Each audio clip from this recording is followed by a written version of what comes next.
8:30 বজাত বেৰেগত থকা আন মহিলা কয়দীৰ লগত লাইন পাতি ৰাতিৰ খোৱাখিনি কোনোমতে নাকে মুখে গুজি ওখ পকী বিচনাখনৰ ওপৰত আগবাগ থকা বিচনাৰ চাদৰ চেপেটা গাৰুটোৰ ওপৰত মূৰটো থৈ অমৃতে শুবলৈ চেষ্টা কৰিলে, কিন্তু টোপনি অহা নাই অমৃতৰ চকুলৈ।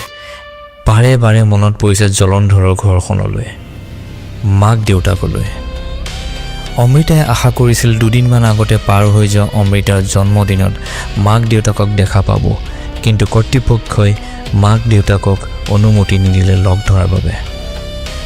পাৰ হৈ যোৱা 14 দিন ন্যায়িক জিম্মাত কটোৱাৰ দিনবোৰৰ কথা এটা এটাকৈ মনলৈ আহিছে অমৃতাৰ।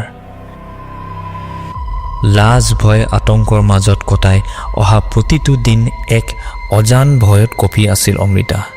প্ৰতিটো মুহূৰ্ততে মনত এক আশংকা, কি হ'ব কি হ'ব কি হ'ব ইয়াৰ পাছত।